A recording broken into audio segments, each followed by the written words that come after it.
गुरुदेव, आपके चरणों में कोटि कोटि प्रणाम।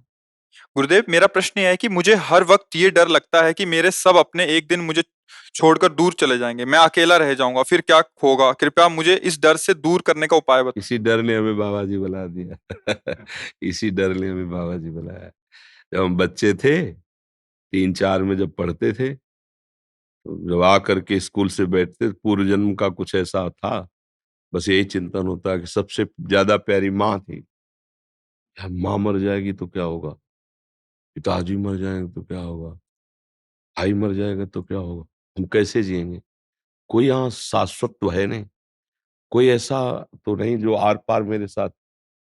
यार आर पार निर्वाह करने वाले तो भगवान ही है। तो फिर व्यर्थ समय नष्ट क्यों करें हम इनके बीच में। हमें तो फिर भगवान का भजन करना चाहिए।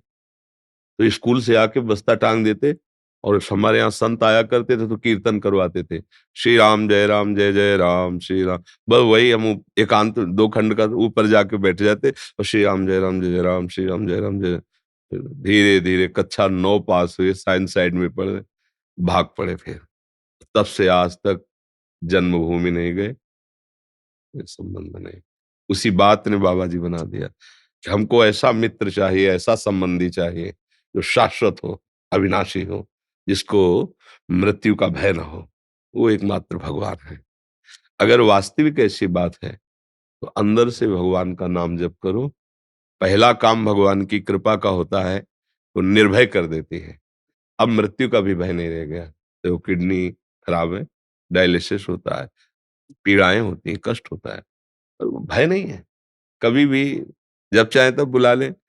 जैसे आदमी बैग तैयार करके ले लेता है अटैची की, भाई जब फोन आया चल दिया, ऐसे ही तैयार है। अब कोई डर नहीं, और उनके सिवा कोई अपना नहीं है। वही हमारी संपत्ति, वही हमारा जीवन, वही हमारी उन्नति, वही हमारे परम धन है। अब उनका बुलावा आएगा तो ये थोड़ी सोचना है कि कहीं हमें ऐसे करना है या कहीं ऐसे, कुछ नहीं। जैसे बैठे हैं बस ऐसे ही हैं। कभी कुछ ऐसा रखा ही नहीं कि जिस पर मेरा अधिकार हो।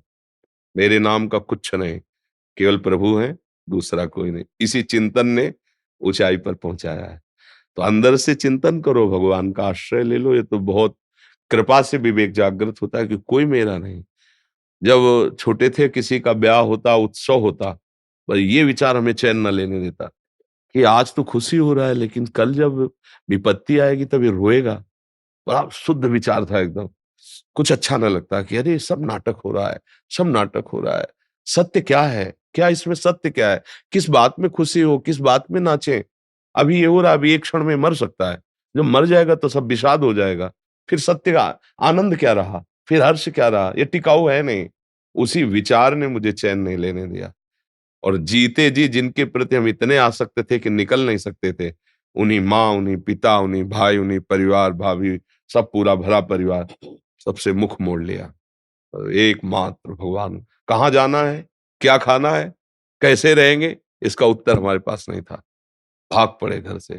देखो पूरी जीवन की यात्रा होते होते श्री धाम वृंदावन में अब समय कट रहा है, जब बुलाएंगे तो चले जाएंगे। अब कोई भय नहीं रहा, अब कोई चिंता नहीं रही। दीपक जी, गुड़गांव से। राधे राधे गुरुजी। गुरुजी, जैसे इतिहास में ऐसा देखा गया है कि संतों की कृपा से बड़े बड़े राक्षस भी साधु महात्मा बन जाते हैं, क्या ये उनके पूर्व जन्मों के कर्म से तय होता है या साधुओं की कृपा से ही हाँ, सदा? संतों का प्रबल संकल्प और सामने वाले की प्रबल श्रद्धा, दोनों। संतों का संकल्प तभी काम करता है जब सामने वाले की प्रबल श्रद्धा होगी। श्रद्धा नहीं तो फिर एक भी उदाहरण नहीं बता सकते कि जबरदस्ती किसी को महात्मा बना दिया गया। एक उदाहरण नहीं। जैसे हमारे आचार्य हरिवंश महाप्रभु जब यहाँ वृंदावन आए तो लता भवन में राधा वल्लभ लाल को विराजमान किया, तो यहाँ जबरदस्ती कर लेता था। नरवाहन नाम था। पहले नौकाओं से ही ज्यादातर व्यापार यात्राएं होती थी, तो वहां और वृंदावन में कोई भी आए उसका डर था। मतलब एक तरह से राज परिकर का पूरा सब व्यवस्था, और डाकुओं की गैंग थी उसके पास, अस्त्र शस्त्र सब। जब सुना उसने कि हरिवंश चंद्र जो पधारे हुए राधा वल्लभ लाल, अब दिव्य आभूषण सब श्री जी की सेवा के, और कोई कर नहीं, किसी की हिम्मत नहीं मांग सके। ऐसा कैसे हो सकता है? कौन है? तो पहले छुप करके वो जे लताओं के देखा, विशाल नेत्र प्रेम भरे हुए गौरांग शरीर श्री जी की सेवा में। और देखते ही उसको ऐसा लगा कि मतलब हमारा चित्त चुरा लिया इन्होंने। लेने देने की तो बात जाने दो, हिम्मत नहीं पड़ी कि सामने जा सके। बस किनकी सेवा कर रहे हैं? राधा वल्लभ जी की। कौन सेवा कर रहे हैं? हरिवंश चंद्र राधा वल्लभ, श्री हरिवंश राधा वल्लभ। बिना दीक्षा के, बिना उसके शुरू कर दिया। और इतना बड़ा निष्ठ श्रद्धा कि महाप्रभु ने अपनी वाणी जी में 2 पद उनकी छाप के दिए हैं, 11वां और 12वां पद। नरवाहन प्रभु सुकेली, बहुविध भर भरत झेली, सौरत रस रूप नदी जगत पावनी, 11वें पद में। और 12वें, नरवाहन प्रभु निहार, लोचन भरि घोष नार। नरवाहन को ऐसे प्रियालाल दिखा दिए, निष्ठा, श्रद्धा, पूर्ण समर्पण। ये महापुरुष। कल्याण करना अलग बात है, साधु बना देना अलग बात। ध्यान रखना, कल्याण तो अपने संकल्प से घोर पापियों का कर देते हैं, लेकिन उनको साधु बना देना, इसमें उनकी श्रद्धा काम करे। बिना श्रद्धा के सिद्धांत है, भवानी शंकरो वंदे श्रद्धा विश्वास रूपिणो, याभ्याम बिना न पश्यन्ति सिद्धा स्वांता स्तमीश्वरम। जो हृदय में विराजमान है प्रभु, उनका अनुभव नहीं हो सकता जब तक श्रद्धा और विश्वास नहीं है। तो कोई भी महात्मा बिना श्रद्धा और विश्वास के किसी का परिवर्तन नहीं कर सकता। नहीं, जब तक श्रद्धा ही नहीं तो हमारा प्रयोग ही आप पर काम नहीं करेगा। आरत अधिकारी जब पावे तो गूढ़ऊ तत्व साध दुरावे। जब आर्थ है अधिकारी है तो रस डाल दिया। अब वो श्रद्धा ही नहीं तो फिर नहीं बनेगी।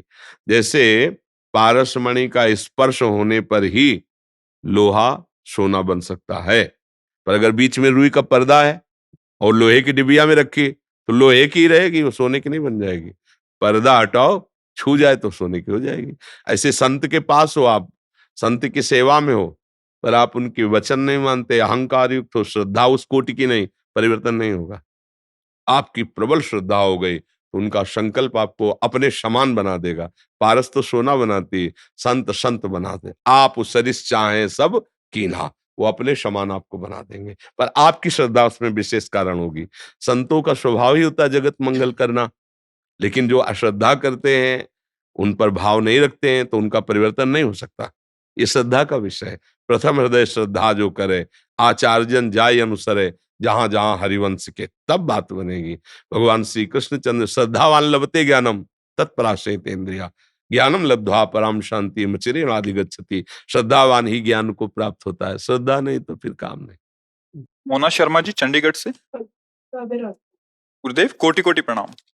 गुरुदेव, मैं महादेव की भक्ति आ रही हूँ, रुद्राक्ष धारण किया है, घर पर शिवलिंग की भी आराधना होती है, पंचाक्षरी मंत्र का भी जप करती हूँ, पर जब से मन से आपको गुरु माना है, राधा राधा का जप करने लगी हूँ। क्या मुझसे महादेव रुष्ट तो नहीं हो जाएंगे? क्या मैं दोनों की आराधना करूं या सिर्फ एक की? कृपया गुरुदेव मेरे को मार्गदर्शन। यदि महादेव जी को आप गुरु मान के आराधना कर रहे हैं, तो महादेव जी जिस मार्ग में ले जाना चाहते हैं उसमें संशय क्यों कर रहे हैं? वो परम वैष्णवाचार्य हैं, वो जिस पर कृपा करते हैं उसे प्रिया प्रीतम का प्रेम प्रदान करते हैं। नरसिंह मेहता जी को देखो, सीधे रास में प्रवेश करा दिया। जा पर कृपा न करहीं पुरारी, सो न पाओ मुनि भगति हमारी। भगवान श्री हरि की प्रेम लक्षणा भक्ति भगवान शंकर की कृपा से प्राप्त होती है, और भगवान श्री हरि की कृपा से महादेव जी के चरणों में भक्ति होती है। तो ऐसा विचार करना कि कहीं अपराध तो नहीं बन रहा, तो करता आप हैं क्या? अगर आप करता है तो फिर विचार कीजिए, अगर महादेव जी करा रहे हैं तो फिर आपको चिंता नहीं करनी। करता है तो फिर आराधक नहीं, फिर तो कर्म होगा, और आराधना तो होती है शरणागत होके। मन वचन कर्म से भगवान शिव की शरण में है, और उनकी प्रेरणा से यंत्रवत उनकी आराधना हो रही, और वो जिधर ले जा रहे हैं उधर हम खुशी से जा रहे हैं। हमारा कोई अधिकार नहीं रह गया, हमारी कोई चाह नहीं, महादेव जी की इच्छा। उपासना तो ऐसे होती है। किसका प्रश्न है? हाँ, तो ऐसे भाव से चलो। प्रियंका जी पंजाब से। गुरुदेव राधे राधे। गुरुदेव, मैं ये पूछना चाहती हूँ कि जब सब हमारी श्री जी की कृपा से ही जीवन में हर काम होता है, सांस लेने से नाम लेने तक, तो इसमें हमारे अच्छे बुरे कर्म कैसे हुए? ये तो क्योंकि तुम ऐसा अनुभव नहीं किए ना। बात तो सुन लिए हो, अनुभव तो किए नहीं, तो अहंकार शेष बचा हुआ है, और अहंकार में ही सारे दोष बास करते हैं। अहंकार का मुख्य स्वरूप है मैं स्त्री हूं, मैं पुरुष हूं। जहां ये भाव है तहां ही दोष प्रारंभ हो जाते हैं। परस्पर आकर्षण, परस्पर इंद्रियों का भोगों से संयोग होना, नाना प्रकार के पापाचरण की वृद्धि होना। तो बात कहने से स्थिति थोड़ी आ जाती है, स्थिति प्राप्त करे तब उसका अनुभव होता है ना। जिस दिन ये स्थिति आ जाएगी कि एक क्षण एक कण भी भगवान से बिलग नहीं, भगवान के बिना शासन के नहीं, मेरी सत्ता ही नहीं, अहंकार प्रभु में समर्पित हुआ, तो स्वप्न में भी आपसे पापाचरण नहीं हो सकता। आप देखिए, पापाचरण तभी होता, मैं पुरुष हूं तो स्त्री के प्रति आकर्षण, मैं स्त्री हूं तो पुरुष के प्रति आकर्षण, मैं अपनी इंद्रियों के द्वारा सुख भोगूंगा, इसीलिए अधर्माचरण शुरू हो जाता है, मनमानी आचरण शुरू हो जाते हैं। फिर सोचे भगवान की इच्छा से हो रहा है, गलत बात। भगवान आदेश कर रहे हैं, अवश्य में भोक्तव्यम कृतम कर्म शुभाशुभम, तुम्हें भोगना पड़ेगा, तुम्हारे किए हुए कर्म है। अहंकार विमूढ़ आत्मा करता हमिति मन्यते, मैंने ऐसा किया मैं ऐसा करूंगा, मैंने नहीं किया मैंने किया, ये सब अहम की धरा है। तो बातें बनाने से स्थिति नहीं आती, भजन करने से, सत्संग सुनने से, सदाचरण करने से जब वो स्थिति आ जाएगी कि आपका अहम समर्पित हो गया, अब आप देख रहे हैं कि प्रभु करवा रहे हैं, तो प्रभु के करवाने से कभी किसी से पापाचरण नहीं हुए। आज तक कोई उदाहरण दीजिए, जो भी हुआ है वो धर्म संज्ञक हुआ है। क्यों? जब हमारी दृष्टि में प्रभु है, भोक्ता करता भाव ही खत्म हो गया, तो पापाचरण होते किससे हैं? पापाचरण करता और भोक्ता भाव से होते हैं। भगवत भाव में पापाचरण की कहीं कोई गुंजाइश ही नहीं है। तो अब हम लोग समझते हैं नहीं, बातें सुनी और उनकी छाप मार करके, उनकी सत्ता के बिना पत्ता नहीं हिलता, तो भाई अब मेरे से जो पापाचरण हो रहे भगवान कराना चाहते हैं। गलत बात है। अज्ञान की धरा में ऐसी हम प्रभु पर आरोप लगाते हैं, ऐसा नहीं है। जब अहम समर्पित हो गया तो फिर पापाचरण किससे होते हैं? अहंकार रूपी महल में ही काम क्रोध लोभ मोह मद मत्सर बसते हैं और इन्हीं के द्वारा पापाचरण होता है। अहंकार विध्वंस हुआ, भगवान की कृपा का अनुभव हुआ कि लाडली जी की कृपा, अब पापाचरण हो ही नहीं सकते हैं। लाख भोग सामग्री सामने रहे, भोगने का मन ही नहीं होगा। जैसे तुम्हारे सामने बमन बिष्ठा और विष रख दिया जाए तो क्या तुम उसे पाओगे क्या? ऐसे ही भक्तों को अनुभव होता है। रमा विलास राम अनुरागी तजत बमन, बमन मने उल्टी। उनको कोई भोग पसंद नहीं आता। ब्रह्मादिक के भोग सब विषम लागताए, नारायण ब्रज चंद की लगन लगी है जाए। अभी तो भगवत प्राप्ति नहीं, भगवत प्राप्ति की लगन लगी तो ब्रह्मादि को के जो भोग वैभव है वो सब उसे विष के तुल्य लगते हैं। तो भला उसे पापाचरण कैसे हो सकता है? पापाचरण होता है जब हमें विषयों में सुख और मैं भोगूं और सुख लूं, यही तो अहंकार है। अहंकार के नाश के बिना इस बात की सिद्धि कैसे हो सकती कि सब प्रभु करा रहे हैं? और जिस दिन ये बात सिद्ध हो गई कि सब प्रभु करा रहे हैं, तो आप और भगवान में इतना अंतर नहीं। ब्रह्मविद ब्रह्म ही भवति, तस्मित् तज्जने भेदा अभावात। प्रभु और प्रभु के भक्त में अभेद स्थिति हो जाती है। अब भला उससे पाप कैसे हो सकते हैं? भूल के भी नहीं हो सकते, स्वप्न में भी नहीं हो सकते, क्योंकि पाप का मूल है सुख वासना। देखो ना, मैं इसे भोग लूं, मैं इसे प्राप्त कर लूं, मेरा ये हो जाए, इसी वासना से पाप होता है। और भगवान की भक्ति में जब अहम लीन हो जाता है तो भोगता ही नहीं बचा, तो पाप किससे होगा? किसका प्रश्न है? समझ में आया? ना आए तो अभी नाम जप करो तब समझ में आएगा। ये अध्यात्म मार्ग की ऊंचाई की बातें हैं, बिना भजन के ये केवल पढ़ने से नहीं आती है। जब भजन करोगी, स्थिति होगी, तब समझ में आएगी। हरि अग्रवाल जी, इंदौर मध्य प्रदेश से। श्री हरिवंश। गुरुदेव राधे राधे, आपके चरणों में कोटि कोटि प्रणाम। भगवान शिव परम वैष्णवचार्य हैं, फिर भी कुछ वैष्णव उनके प्रति अनादर भाव रखते हैं एवं प्रसाद भी नहीं खाते, ऐसा क्यों? हमको किसी और की तरफ नहीं देखना है, अपने को संभालना है। दूसरा क्या कर रहा है भगवान जाने।